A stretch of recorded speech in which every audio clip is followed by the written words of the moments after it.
Aryavart institute of higher education में पढ़ने वाले बीपीएड के छात्र आर्यावर्त इंस्टीट्यूट के ग्राउंड पर बीपीएड के छात्र खो खो का खेल खेल रहे हैं। जो खो खो खेल है अपना प्रैक्टिस अभ्यास कर रहे हैं। खेल कोई भी हो बहुत ही उपयोगी होता है, सभी के लिए उपयोगी होता है, चाहे मेल हो चाहे फीमेल हो।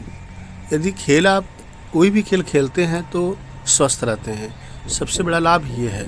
और आज जैसा कि हम भारत सहित विश्व में देख रहे हैं कि बीमारियां अनेकों पकड़ रही लोगों को, इसलिए खेल तो बहुत ज़रूरी है। और कई लोग जो है खेल के लिए जोर दे रहे हैं कि खेल हो। स्वामी विवेकानंद जी ने भी कहा था खेलना चाहिए। खेलने से क्या है, शरीर स्वस्थ रहता है, और जब मस्तिष्क आपका स्वस्थ रहता है तो दिमाग भी काम करता है, पढ़ाई भी अच्छे से होती है। तो इसलिए खेल तो बहुत ज़रूरी है, क्योंकि हम देख रहे हैं आजकल हॉस्पिटलों में बहुत लोग बीमार होके आ रहे हैं, अनेकों बीमारियां लोगों को पकड़ रही हैं। उसका सीधा असर जो है, खेल अगर है आपके पास तो अनेकों बीमारियां आपको छू नहीं सकती। चलिए थोड़ा खो खो के बारे में जान लेते हैं। खो खो यहाँ पे चल रहा है, ग्राउंड पे स्टूडेंट्स खेल रहे हैं। विशेषज्ञों का मानना है कि खो खो की उत्पत्ति भारत के महाराष्ट्र राज्य में हुई थी और प्राचीन काल में इसे रथों पर खेला जाता था और इसे राथेरा कहा जाता था। खो खो के वर्तमान संस्करण में इसे पैदल व्यक्तियों द्वारा खेला जाता है। इसकी उत्पत्ति 1914 में प्रथम विश्व युद्ध के समय मानी जाती है। खो खो की उत्पत्ति कब हुई? 1954 में पहली बार पूना के डकन जिमखाना के अनेक मैदानी खेलों के नियम लिपिबद्ध किए गए और उनमें खो खो भी था। तब से उसके बनाए नियम के अनुसार थोड़े स्थानीय हेर फेर के साथ ये खेल खेला जाता है। खो खो की पहली उपयोगिता पूना के जिमखाने में 1998 में हुई थी। बहुत छात्रों के लिए ये भी जो हम बता रहे हैं बहुत उपयोगी है। ऐसे कई सवाल आपके कंपटीशन में, परीक्षा में पूछे जाते हैं, जो नौकरी में भी लाभ मिलता है। खो खो के बारे में आप क्या जानते हैं? ऐसे अनेकों सवाल कंपटीशन प्रतियोगी परीक्षाओं में पूछे जाते हैं। तो यहाँ से बहुत अच्छा होने वाला है। पूरा वीडियो आप लोग देखिएगा, खो खो के बारे में बहुत जानकारी मिलने वाली है। आगे सुनते हैं। यह एक अनूठा स्वदेशी खेल है जो युवाओं में ओज और स्वस्थ संघर्षशील जोश भरने वाला है। यह खेल पीछा करने वाले और प्रतिरक्षक दोनों में अत्यधिक तंदुरुस्ती, कौशल, गति, ऊर्जा और उन्नति की मांग करता है। खो खो किसी भी तरह सतह पर खेला जाता है। खो खो के नियम भी होते हैं, आइए नियम जान लेते हैं। प्रत्येक पारी में 9 मिनट का समय होता है, जिसमें पीछा करना और दौड़ना शामिल है। पीछा करने वाली टीम कोर्ट के बीच में एक पंक्ति में बैठती है या घुटने टेकती है। दूसरे के बगल में बैठे प्रत्येक खिलाड़ी को विपरीत दिशा में एक वैकल्पिक दिशा में दिखाई देगा। चेंजर को जल्द से जल्द खत्म करना चाहिए। खो खो के प्रसिद्ध खिलाड़ी कौन है? आइए ये भी जान लेते हैं। वह एक शख्स फिट, समर्पित और चौकस खिलाड़ी थे। उनके उत्कृष्ट गेमिंग कौशल को छोड़कर उनके बारे में बहुत कम जाना जाता है। सतीश राय सबसे प्रसिद्ध खो खो खिलाड़ी में से एक हैं। सभी स्टूडेंट्स के लिए खो खो का पुराना नाम जानना जरूरी है। विशेषज्ञों का मानना है कि खो खो की उत्पत्ति भारत के महाराष्ट्र राज्य में हुई थी और प्राचीन काल में इसे रथों पर खेला जाता है और इसे राथेरा कहा जाता था। खो खो के वर्तमान संस्करण में इसे पैदल व्यक्तियों द्वारा खेला जाता है। इसकी उत्पत्ति 1914 में हुए प्रथम विश्व युद्ध के समय मानी जाती है। खो खो कहाँ का राष्ट्रीय खेल है? सभी स्टूडेंट्स के लिए बहुत महत्वपूर्ण सवाल है। सही उत्तर महाराष्ट्र है। माना जाता है कि खो खो की शुरुआत महाराष्ट्र के पूरे जिमखाना में हुई थी। खो खो के पिता कौन है? ये भी बहुत अच्छा प्रश्न है। खो खो के आधुनिक स्वरूप को पुणे के डेक्कन जिमखाना ने आकार दिया था। इसकी स्थापना लोकमान्य तिलक ने की थी। खो खो में कितने खिलाड़ी होते हैं? यह भी बहुत अच्छा सवाल है। प्रत्येक खो खो टीम में 12 खिलाड़ी होते हैं, लेकिन प्रतियोगिता के दौरान प्रत्येक टीम में केवल 9 खिलाड़ी ही मैदान में उतरते हैं। एक मैच में 2 पारियां होती हैं। एक पारी में प्रत्येक टीम को पीछा करने के लिए 7 मिनट और बचाव के लिए भी 7 मिनट मिलते हैं। अब आगे जो होता है सवाल, और कैसे सवाल पूछे जाते हैं।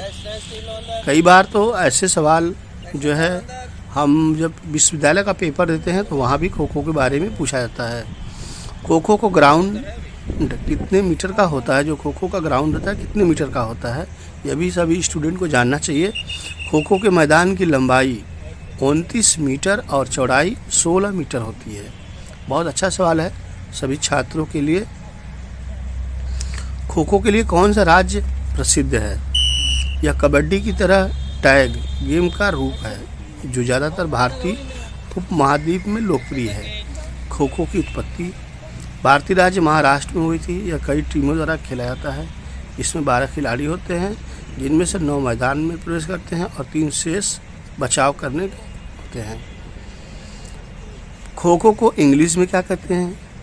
ये भी जानना बहुत ज़रूरी है। इंग्लिश में जो है कियो संज्ञा दक्षिण एशिया में उत्पन्न टैग के समान एक खेल में जिसमें टीमें कम से कम में विरोधी टीम के प्रत्येक सदस्य टैग करने के लिए प्रतिस्पर्धा करती है। कोलसिन अंग्रेजी शब्दकोश कॉपीराइट हार्पर कॉलिन्स पब्लिशर्स होता है। अब अगर खो खो के 10 कौशल क्या हैं तो वो भी स्टूडेंट्स को पढ़ना चाहिए। खो खो को महाभारत से संबंधित है, यह भी स्टूडेंट को जानना चाहिए, क्योंकि खो खो की रणनीति उत्पत्ति महाभारत में भी हुई थी। आइए जानते हैं महाभारत में कहाँ हुई थी। केवल अर्जुन का पुत्र अभिमन्यु ही इस चक्रव्यूह में प्रवेश करने के योग्य था, जो कौरवों को हरा सकता था। हालांकि अंततः उनकी मृत्यु हो गई। अभिमन्यु वर्तमान खो खो में इस्तेमाल की जाने वाली रणनीति का उपयोग करके कौरव वंश को भारी नुकसान पहुंचा सकता था, ऐसा माना जाता है। अब अगर कुछ सवाल ऐसे भी पूछे जाते हैं स्टूडेंट के लिए कि खो खो एक अंतर्राष्ट्रीय खेल है क्या? रन आउट होने पर कितने अंक दिए जाते हैं? ऐसे कई से सवाल छात्रों से पूछे जाते हैं। 2023 में खो खो की माप क्या है? माप बहुत ज़रूरी होता है। कई सब ऐसे बहुत सवाल प्रश्न पूछे जाते हैं परीक्षाओं में, विश्वविद्यालय की परीक्षाओं में और कंपटीशन के परीक्षाओं में भी सवाल पूछे जाते हैं। इसलिए स्टूडेंट्स को चाहिए कि ऐसे सारे प्रश्न इकट्ठा करके नोट कर ले, नोट करके याद करें। सोते जागते उठते बैठते आप किसी रफ पेपर में भी लिखे हैं तो आपको लाभ मिलेगा और आपको याद होना चाहिए। अगर आप खेलते हैं तो आपको बहुत ज़रूरी है कि ऐसे जो खो खो से संबंधित सवाल होते हैं वो आपको आने चाहिए। यदि आप खो खो खेलते हैं तो अगर ये सब सवाल आपको नहीं आएंगे, खो खो के बारे में आपको जानकारी नहीं रहेगा, तो आपको दिक्कत हो सकती है जब आपकी परीक्षाएँ होंगी। यहाँ देख रहे हैं आर्यावर्त इंस्टीट्यूट के ग्राउंड पे लगातार छात्र खो खो खेल का अभ्यास कर रहे हैं, अच्छा प्रदर्शन कर रहे हैं। प्लेयर्स बहुत बढ़िया खेल रहे हैं, देखने में मुझे बहुत अच्छा लगा। काफ़ी मेहनत कर रहे हैं। तो खो खो की खोज कब हुई थी? यह भी बहुत अच्छा सवाल है, सभी स्टूडेंट्स को याद रखना चाहिए। जो मैंने बताया है अगर आप बार बार पढ़ते हैं तो यकीन मानिए कि आप जो है एक अच्छी जानकारी ले सकते हैं इस वीडियो के माध्यम से। खो खो में स्पीड और बहुत दिमाग बहुत अच्छे चीज़ें आपको काम करना चाहिए। खो खो के प्रसिद्ध खिलाड़ी कौन है, खो खो का ग्राउंड कितने का होता है मीटर का, खो खो में कितने मेंबर होते हैं, खो खो में कितने खिलाड़ी होते हैं, खो खो में के संस्थापक कौन है। तो ऐसे आपको बहुत सवालों के उत्तर इस वीडियो में दिया गया है। आप चाहेंगे तो अच्छा प्रश्न कर सकते हैं। आर्यावर्त इंस्टीट्यूट में बीपीएड प्रथम वर्ष के छात्र हैं, जो छात्र ये लड़का दिमाग 2023 से में खेल रहा है। एडमिशन लिए थे Aryavart institute of higher education में। तो आर्यावर्त इंस्टीट्यूट के ग्राउंड खो खो खेल का अभ्यास कर रहे हैं, और यह अभ्यास जितना अच्छा करेंगे उनके लिए उतना ही उज्जवल होगा उनका जीवन। क्योंकि खो खो जब इनका कोर्स बीपीएड है, तो बीपीएड में ऐसे बहुत से सवाल पूछे जाते हैं जो छात्रों के खो खो के बारे में आना चाहिए। इसलिए जो है, जो इस वीडियो में मैंने बताया है, छात्र अगर ध्यान देंगे तो अच्छा नंबर ला सकते हैं, चाहे वो विश्वविद्यालय का पेपर हो और चाहे कंपटीशन नौकरी वाला पेपर हो। तो आप अगर खिलाड़ी हैं तो ये सब जानना चाहिए कि खो खो खेल का इतिहास, नियम एवं मैदान परिचय सब आपको आना चाहिए। देखिए, आप खिलाड़ी हैं तो। और खो खो बहुत अच्छा खेल है। इस खेल में कई देशों में खेला जाता है। खो खो खेल का भारत के प्राचीन संबंध है, क्योंकि खो खो का भारत का एक स्वदेशी खेल है, और इस खेल को सभी युवा बड़े ही पसंद के साथ खेलते भी हैं। इस खेल को खेलने के लिए आपका शरीर तंदुरुस्त और चुस्त होना चाहिए, तभी जाकर आप इस खेल को खेल पाएंगे। ऐसे में कई लोगों के मन में सवाल आता है कि खो खो खेल का इतिहास, नियम कैसे खेलते हैं, इनमें कितने खिलाड़ी होते हैं, खेल के नियम